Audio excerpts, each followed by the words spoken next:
Isobaric process. ठीक है, isobaric process में जैसे अभी पिछला प्रोसेस में आइसोकोरिक था, तो आइसोकोरिक में वॉल्यूम कांस्टेंट था, और आइसोबैरिक में क्या कांस्टेंट होगा? प्रेशर। तो मान लो सिस्टम 1 से लेके 2 जा रहा है, तो यहाँ पे हो सकता है पीओ V1 हो, T1 हो, और यहाँ पे क्या होगा? यहाँ पे पी का पी रहेगा, ठीक है, V2 हो जाएगा, T2 हो जाएगा। मतलब ये पूरा प्रोसेस में तुम्हारा प्रेशर पे कोई इंपैक्ट नहीं पड़ेगा। तो अब हमको भी यहाँ पे इसी तरीके से तुमको वर्क डन कैलकुलेट करना है और डेल्टा यू कैलकुलेट करना है। बात समझ में आ रही? ताकि तुम इसके लिए फर्स्ट लॉ को तुम लिख पाओ। ठीक, समझ में आ गई बात?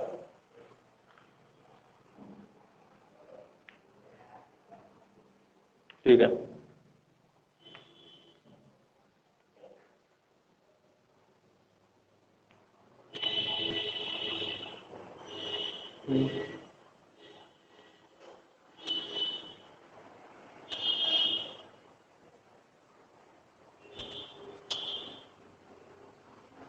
ठीक है, तो इसमें तुम क्या बोल सकते हो? तुम्हारा डेल्टा पी इक्वल टू 0 है, डीपी इक्वल टू 0 है, ठीक है, और डेल्टा यू इक्वल टू तुमको पता है कि N C B delta T होता है। ठीक है, N C B delta T होता है, इसके equal to D U equal to, ठीक है, D U equal to N C B delta T होता है, और डीपी ये 0 हो गया। इसके बाद तुमको एक आइडियल गैस का इक्वेशन पता है, PV equal to N R T. ठीक है, तो मेजर डेरिवेशन हम लोग का इस वाले इक्वेशन में इससे होगा, PV equal to N R T से। ठीक, कैसे होगा उसको बताता हूँ। PV equal to N R T है ना।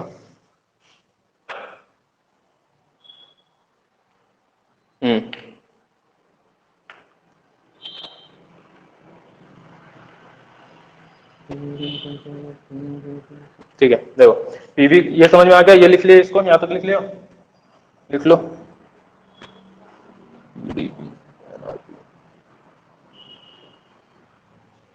लिख लिया यहां तक, इसको मिटाता हूं।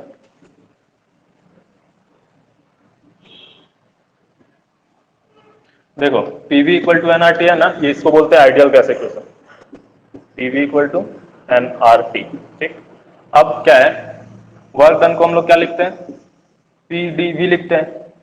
ठीक है, पीडीवी लिख रहे हैं, या फिर वर्क डन बाय सिस्टम है ये। ठीक है, इसको ऐसे लिख सकते हैं, या फिर इसको बोल सकते हैं कि इस तरीके से बोल सकते हैं इसको, कि देखो स्मॉल वर्क डन है, मान लो डी डब्ल्यू लिख रहे हैं। ठीक है, तो इसको इंटीग्रेट करना होगा यदि बड़ा वर्क निकालना है तो यहाँ पे भी इस तरह से लिख सकते हैं। तो हम बोल रहे प्रेशर क्या है? कांस्टेंट है, तो कांस्टेंट रहता है तो पी बाहर आ जाएगा। ठीक है, यहाँ पे क्या बच गया? डीवी बच गया। ठीक है, पी बाहर आ गया, डीवी बच गया। अब एक तरह से तुम देख सकते हो कि पी का वैल्यू, पीवी का वैल्यू दिया है यहाँ पे, पीवी का वैल्यू दिया है इक्वल टू क्या है? एनआरटी। ठीक है, पीवी का वैल्यू क्या दिया है? एनआरटी। तो तुम यदि P को रिप्लेस करना चाहोगे तो क्या हो जाएगा? एनआरटी बाई वी हो जाएगा। ठीक है, देखो समझ रहे हो बात? यहां से हम P के लिए लिखेंगे तो क्या होगा? एनआरटी बाई वी हो जाएगा। समझ गए बात? तो P का वैल्यू आ गया। अब P का वैल्यू यदि हम यहाँ पे पुट कर देंगे तो क्या होगा?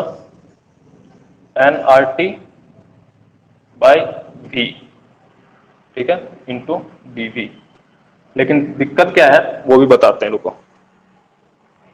P D V, W equal to P D V. ठीक है,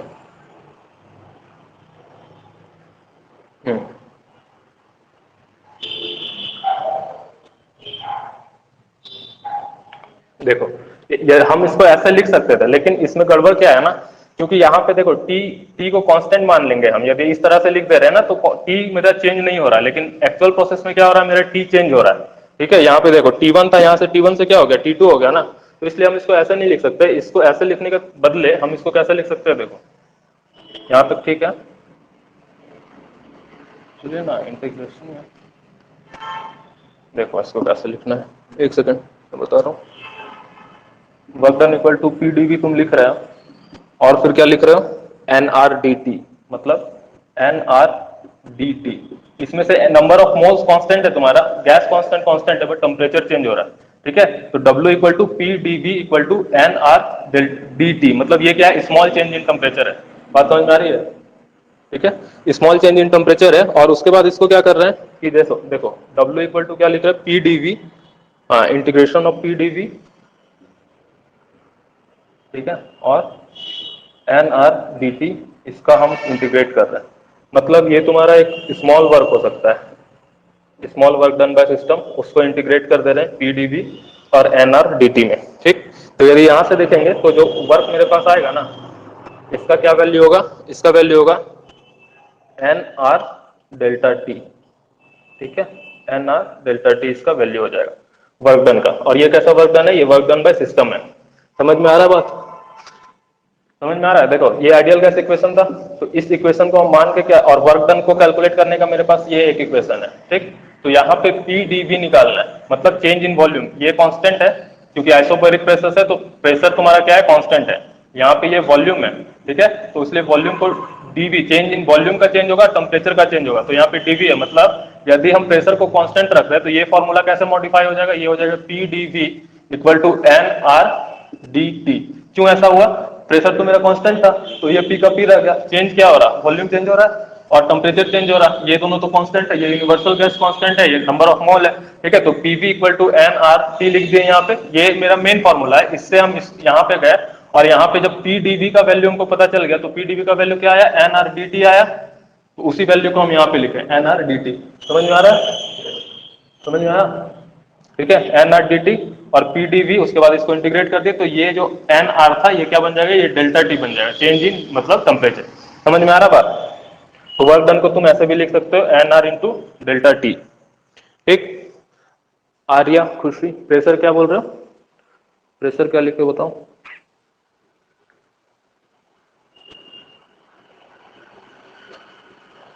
खुशी मेनन, बताओ क्या है। आर्या समझ में आया क्या बात, आई थिंक समझ गया। ओके,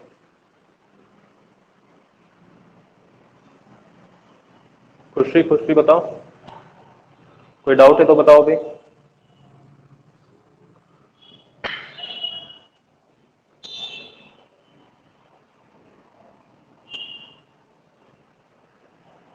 ठीक है, देखो तो अभी हम एक चीज कैलकुलेट किए, अभी क्या कैलकुलेट किया ना, अभी हम वर्क डन कैलकुलेट किए। तो जो ये वर्क डन आया ना, इसको मतलब समझना है तो इसको ऐसे समझ सकते हो। देखो वर्क डन बाय सिस्टम हम क्या लिख रहे हैं, एन आर डेल्टा टी। ठीक है, तो इसको ऐसे लिख सकते हैं, work done equal to N R T one, मतलब T two minus T one लिख सकते हैं। यहाँ पे T2 था तो T2 माइनस T1, इसको इस तरह से लिखते हो, उसी को हम चेंज इन टेम्परेचर लिखे हैं। ठीक है, N R into T2 minus T1। इसके बाद देखो और एक वर्क डन का क्या लिख सकते हो तुम, P डेल्टा V भी लिख सकते हो। समझ रहे हो बात, P डेल्टा V कैसे आया, ये वाला इसको बोल रहे हैं कि वर्क डन मेरा कैसे लिखते हैं, वर्क डन को हम लिखते हैं P डी वी, तो इसको इंटीग्रेट कर देंगे तो P डेल्टा V नहीं होगा। समझ में आ रहा बात क्या बोल रहे हैं, P डेल्टा V हो गया। ठीक है, तो ये भी एक फॉर्मूला है। ठीक है, और ये भी एक फॉर्मूला है P डेल्टा V। तो यहाँ पे तुम क्या लिख सकते हो, P into V two minus V one. ठीक है, ये चीज लिख सकते हो।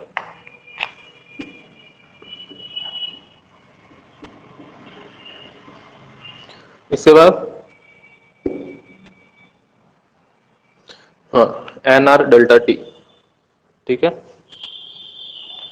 या फिर ये भी किसके इक्वल हो जाएगा, एन आर डेल्टा टी। मतलब देखो ये भी वर्क डन है, ये भी वर्क डन है, पढ़े हो ना, जब एलएचएस इक्वल होगा तो आरएचएस तुम्हारा क्या होगा, इक्वल हो जाएगा। तो ये भी पी इंटू मतलब P into V two minus V one equal to N R delta T हो गया तुम्हारा। ठीक है, ये चीज तुम बोल सकते हो। इसके बाद देखो अब तुमको डेल्टा यू का बात करना है, तो डेल्टा यू का क्या पता है तुमको, N C B delta T हम लोग डिराइव करके रख चुके हैं। ठीक है, N C B delta T derive करके रख चुके हैं। अब देखो क्या है, अब तुमको क्या करना है, DQ के लिए लिखना है। ठीक है, DQ लिखना है, तो DQ कैसे लिखते हैं, ये फर्स्ट लॉ को हम लोग ये कर रहे हैं, DQ equal to DU plus DW।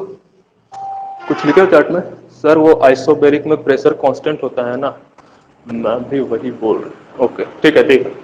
तो हाँ, DQ equal to DU plus DW, तो DQ का फॉर्मूला तुम्हारे पास क्या है, N C V delta T.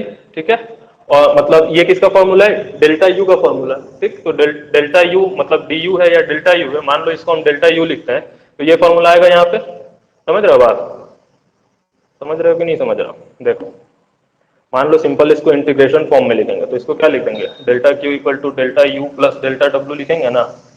ठीक है, इस तरह से लिख सकते हैं हम लोग, डेल्टा डब्ल्यू नहीं लेकिन डब्ल्यू लिखेंगे इसको पूरा, इसको डब्ल्यू लिखेंगे। और यहाँ पे जो डेल्टा यू का फॉर्मूला है तो उसके जगह हम क्या लिख देंगे, N C B delta T लिख देंगे। ठीक है, और जो डब्ल्यू आया है, वर्क डन बाय सिस्टम आया है, तो उसको हम क्या लिख देंगे, वर्क डन बाय सिस्टम को हम लिख देंगे plus N R delta T, ठीक है, N R delta T, N C V delta T और एन आर डेल्टा टी ऐसे लिख सकते हैं। या फिर तुम इसको ये भी सोच सकते हो N C V D T plus N R D T, ठीक है, इक्वल टू डी क्यू। बात समझ में आ रही है? बोलो, फंसा है कहीं? कुछ डाउट है? कुछ डाउट है तो बताओ।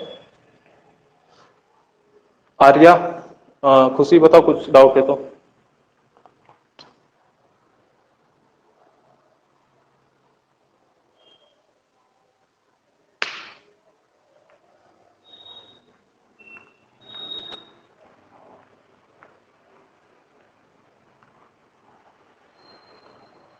देखो, और एक चीज तुम पूछोगे कि सर जब भी आइसोकोरिक प्रोसेस पढ़े, आइसोकोरिक प्रोसेस पढ़े तो उसमें वर्क डन क्या था?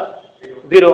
अभी आइसोबेरिक पढ़ रहे हैं तो उसमें वर्क डन क्या आ गया? एन आर डेल्टा टी आ गया, ठीक है। और लेकिन डेल्टा यू का वैल्यू देख रहे हैं, डेल्टा यू इसमें भी एनसीवी डीटी लिए थे, उसमें भी क्या लिए थे? एनसीवी डीटी लिए थे, आइसोकोरिक में लिए थे ना। तो बोल रहे कि सर डेल्टा यू चेंज नहीं हो रहा है, लेकिन मेरा वर्क डन चेंज हो रहा है, उसमें उसमें 0 था और यहाँ पे कुछ आ गया, एन आर डेल्टा टी आ गया। तो ऐसा क्यों हो रहा है? तो ऐसा इसलिए हो रहा है क्योंकि वर्क तुम्हारा क्या है? पाथ प्रोसेस है, वो पाथ पे डिपेंड कर रहा है, तुम कैसा पाथ लिया हो ना उस पर डिपेंड करता है। लेकिन जो डेल्टा यू है ये कैसा? स्टेट फंक्शन है, तो ये स्टेट पे डिपेंड कर रहा है, पाथ पे डिपेंड नहीं कर रहा। बात समझ में आ रहा है? ठीक है, ये जो डेल्टा यू है ना, ये डेल्टा यू क्या है कि ये तुम्हारा स्टेट पे डिपेंड करता है और पाथ पे डिपेंड नहीं कर रहा। तो तुम आइसोकोरिक जाओ, आइसोबेरिक जाओ, कैसा भी प्रोसेस फॉलो करो, डेल्टा यू का वैल्यू एनसीवी डेल्टा टी ही रहेगा, लेकिन वर्क डन हर प्रोसेस पे चेंज होगा। क्या नो, नो सर लिखो? बात समझ में आ रही है ना? उसी का आंसर होगा शायद, नो सर। क्या लिखो बताओ? ये एकदम बाइनरी मशीन लैंग्वेज है ये, यस सर नो सर, उससे ज्यादा कुछ बात ही नहीं है।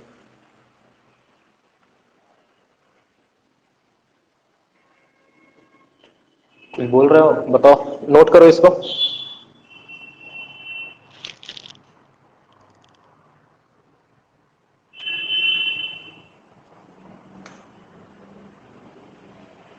यहां तक हो गया बात?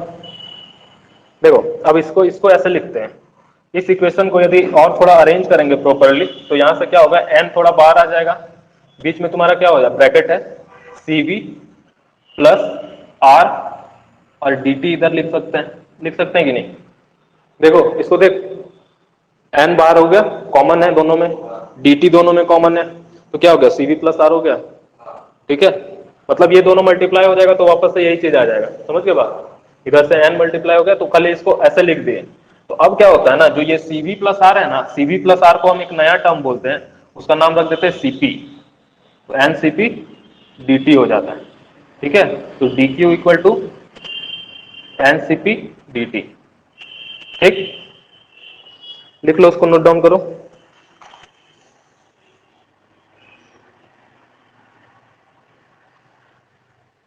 ऊपर लिख लियो पूरा।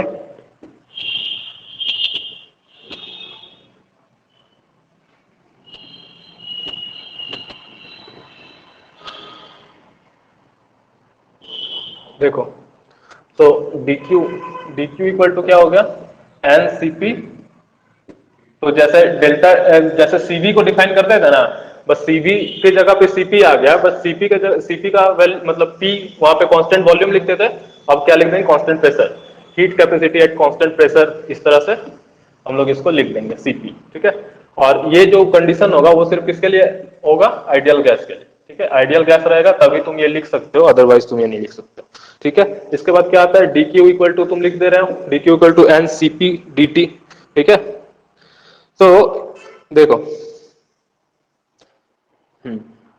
तो मान लो कोई भी प्रोसेस है तुम्हारे पास, कोई भी प्रोसेस है, मतलब जैसे बहुत तरह का प्रोसेस हम लोग पढ़ रहे हैं, आइसोकोरिक, आइसोबेरिक, उसी तरह से मान लो तुम्हारे पास कोई प्रोसेस है, जैसे ये कांस्टेंट प्रेशर का होगा तो यहाँ पे प्रेशर आइसोकोरिक लिख देंगे, आइसोबेरिक। तो इसी तरह से बोल रहे कि तुम्हारे पास कोई प्रोसेस होगा, उसका हीट है, ठीक है, क्यू प्रोसेस।